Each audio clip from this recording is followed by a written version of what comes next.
Hey guys, I dropped my phone and it started alive, so I guess it's a sign for me to do my paragraph share. I was setting up and getting ready for it, and then I'm always flinging my phone around, and the live button went on. So I hope you guys all had a happy Mother's Day out there.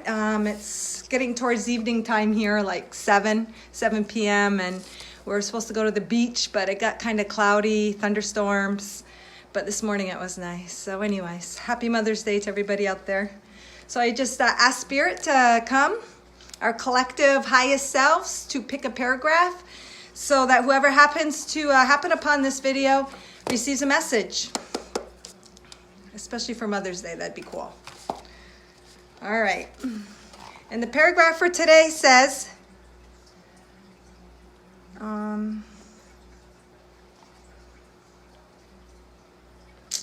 I think I did this one. I'm going to do one more. I've done that one before. Maybe I should do the one right after it when that happens. All right, let's focus on this one. So what this paragraph says, I think it starts on the page before because it sounds kind of awkward. All right, it says, I believe the devil is a label given to fear-based energy, just like probably most of us out there believe. It's just a label of lower dense energies.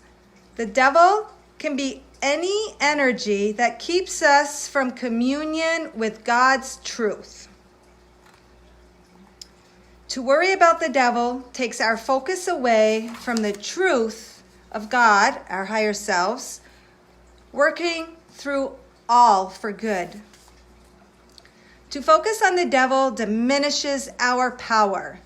And when it says devil, I believe it's talking about, lower energies, fear, anything preventing us from being in alignment to our higher self is what it's speaking about. Even doubt could be considered the devil.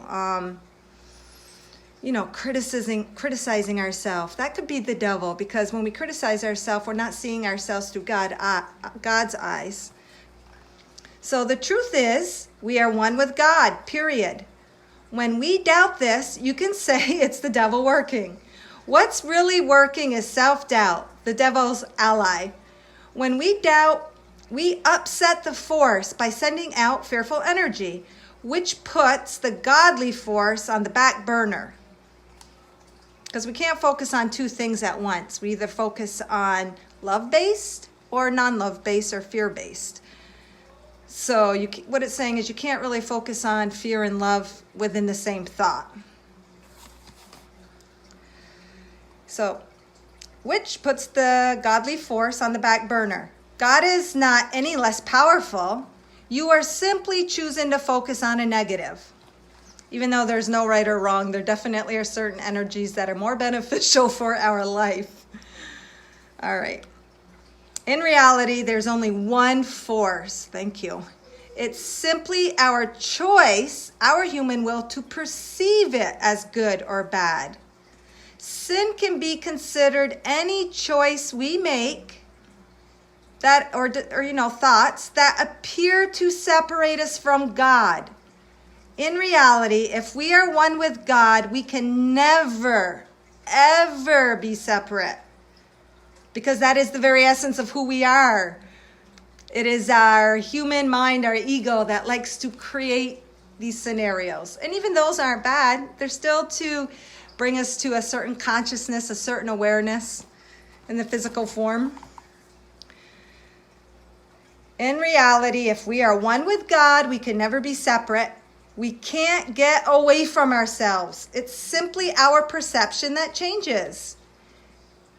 Even a seemingly sinful choice can teach us more about who we are. We learn in ways we are open to. So I know this kind of might seem like the obvious things that we already know, but sometimes we need those reminders because sometimes we can still get in those fearful states. And those are just states that we create, which cause that separation from who we really are, God aspects, rays, fractals of God. And we are never, ever separate from that energy. It's just our perception and our focus that creates those almost like little mini realities of separateness. It's almost like a little projection. Every projection and every thought is kind of like creating a mini reality within another reality. So it's also saying, obviously, there is no right or wrong. It's just our perception, and everything ultimately is to serve our highest good. And I had a little debate with somebody recently who hates that terminology, Lauren, if you happen to watch this. She hates the term our highest good because she thinks it takes away the human brain from being empowered. But the key word here is human brain, because the human brain can only conceive so much.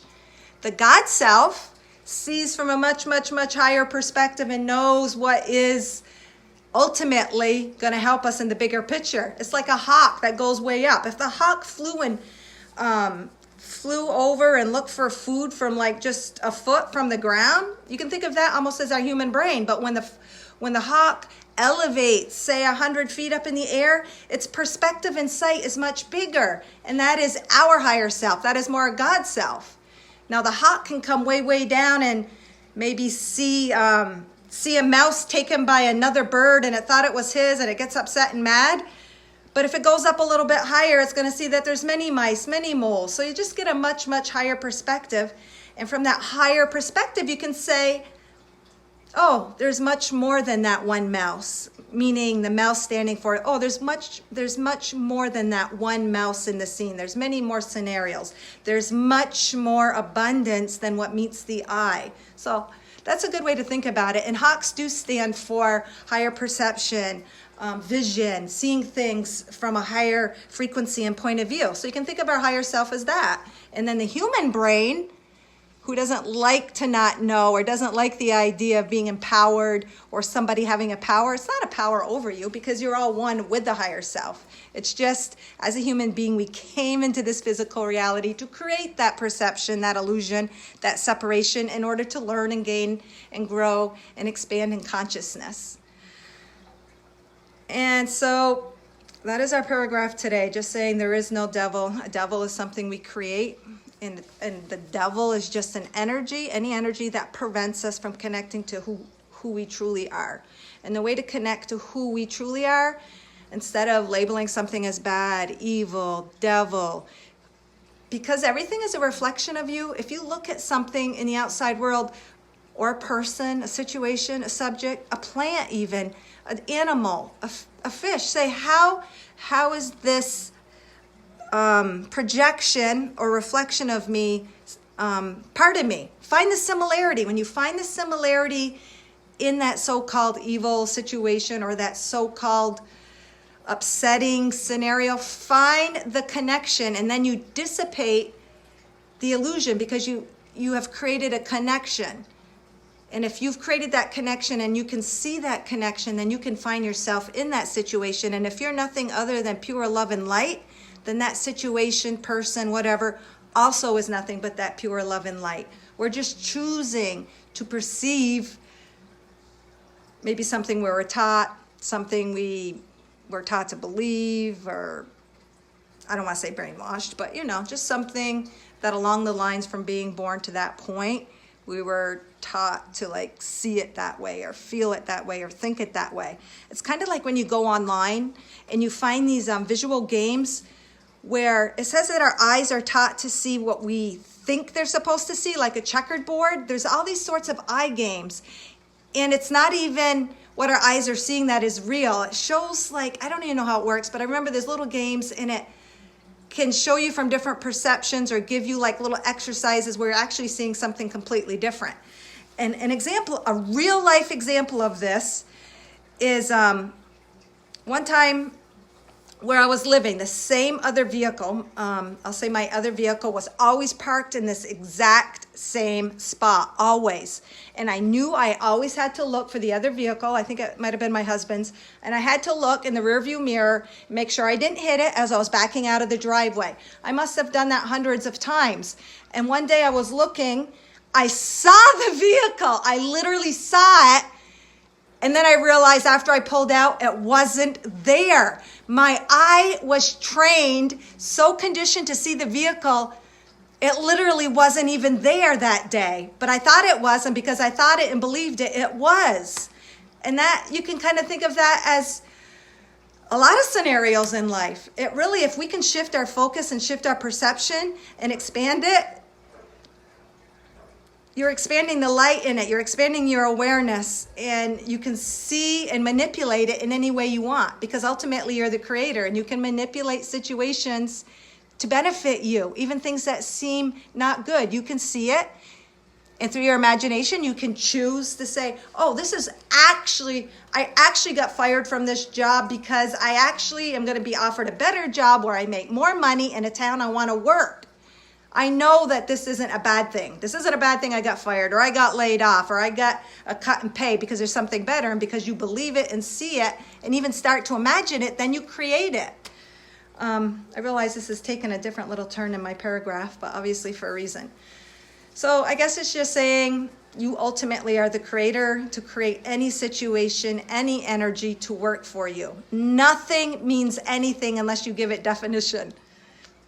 Even the other day, I was doing a live with my little guy, Mythos, and then he started like sticking his middle finger up. And initially, I was a little embarrassed, and then I realized, oh, Mythos, because at school, another kid did it, and so he's been imitating it, not knowing what it means, because the teacher reprimanded him. So the teacher reprimanded him. Now it's stuck in his mind that he's not supposed to do it, so he likes to get a rise from doing it. But in reality, it's just a middle finger. What the heck's a middle finger? It's a finger. And I tell Mythos, I says, nothing has definition unless you give it a definition. Your finger is just pure love and light like the rest of you. And then I just tried to dismiss it, but it was so cute. And I don't think the viewers saw, but it was just funny. So something as simple as that.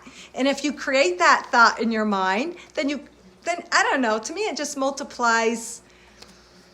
Energy's not working for you, negative energies, or even if you give someone the finger, or you get the finger. If someone flicked you off and you didn't know what it meant, you wouldn't had the reaction back. But you defined it, they defined it, and you created a scenario and a reality because of that.